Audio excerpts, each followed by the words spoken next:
آخرت 12 جامع ترمذی نمبر 3120 میں موجود حدیث میں حضور نبی اکرم صلی اللہ علیہ وآلہ وسلم نے وصیت فرمائی کہ قبر میں ہر شخص سے 3 سوال کیے جائیں گے۔ پہلا سوال یہ ہوگا کہ تمہارا رب کون ہے؟ اس سوال کا صحیح جواب دینے کے لیے ایک مسلمان کو نہ صرف اللہ تعالیٰ پر ایمان لانا چاہیے بلکہ اس یقین کو عمل سے ثابت کرنا چاہیے۔ یہ صرف اس کے احکام کو پورا کرنے، اس کی ممانعتوں سے باز رہنے اور اس کے احکام کا صبر کے ساتھ سامنا کرنے سے حاصل ہوتا ہے۔ اس سے وہ اس بات کو یقینی بنائے گا کہ وہ ان نعمتوں کا استعمال کریں جو انہیں عطا کی گئی ہیں ان طریقوں سے جو اللہ تعالیٰ کو خوش کرتے ہیں۔ یہی وہ ثبوت ہے جو کسی مسلمان کو ان کی قبر میں اس سوال کا سامنا کرنے پر سہارا دے گا۔ یہ بات اہم ہے کہ یہاں تک کہ کچھ غیر مسلم بھی اللہ تعالیٰ پر ایمان رکھتے ہیں، پھر بھی وہ اس سوال کا صحیح جواب دینے میں ناکام رہیں گے کیونکہ انہوں نے زمین پر اپنی زندگی کے دوران ان نعمتوں کا استعمال نہیں کیا جو انہیں اس کی خوشنودی کے لیے دی گئی تھی۔ اگر صرف اس پر ایمان لانا کافی ہوتا تو یہ غیر مسلم اس سوال میں کامیاب ہو جاتے، لیکن یہ بالکل واضح ہے کہ وہ کامیاب نہیں ہوں گے۔ اگلا سوال یہ ہوگا کہ تمہارا مذہب کیا ہے؟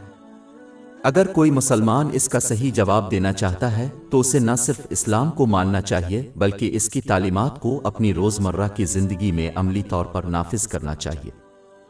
اس میں قرآن پاک کی تعلیمات اور رسول اللہ صلی اللہ علیہ وسلم کی روایات کو حاصل کرنے اور ان پر عمل کرنے کی مخلصانہ کوشش شامل ہے۔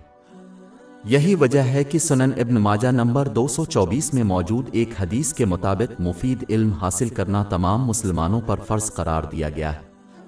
اسلام کی پیروی چند واجبات سے بالاتر ہے اور زندگی کے ہر پہلو میں اس کی تعلیمات پر عمل کرنا شامل ہے، جیسا کہ کسی کی سماجی، مالی، کام اور ذاتی زندگی۔ اس حدیث کے مطابق آخری سوال یہ ہوگا کہ تمہارا نبی کون ہے؟ غور طلب بات یہ ہے کہ ماضی کی بعض قومیں بھی اپنے انبیاء علیہم السلام کو مانتی تھیں، لیکن ان کے نقش قدم پر صحیح طور پر نہ چلنے کی وجہ سے وہ اس سوال کا صحیح جواب دینے میں ناکام رہیں گی۔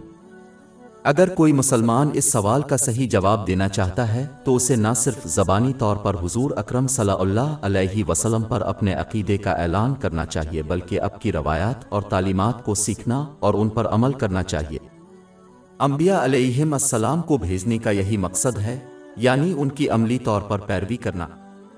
باب 33 الاحزاب آیت 21 بے شک تمہارے لیے اللہ کے رسول میں بہترین نمونہ ہے ہر اس شخص کے لیے جو اللہ اور یوم آخرت کی امید رکھتا ہے اور اللہ کو کثرت سے یاد کرتا ہے۔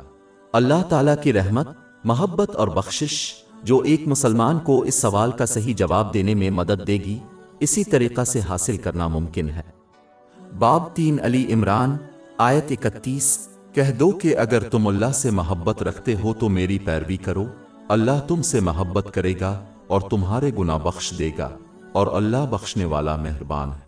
نتیجہ اخذ کرتے ہوئے کہ جس طرح تحریری یا زبانی امتحان میں سوالات کا جواب عملی طور پر علم سیکھے بغیر، مطالعہ اور نظر ثانی کے بغیر کامیابی سے نہیں دیا جا سکتا، اسی طرح کوئی شخص قرآن پاک کی تعلیمات کو عملی طور پر سیکھے اور اس پر عمل کیے بغیر قبر کے سوالات کا کامیابی سے جواب نہیں دے سکتا، اور زندگی کے ہر پہلو میں حضور نبی اکرم صلی اللہ علیہ وآلہ وسلم کی روایات۔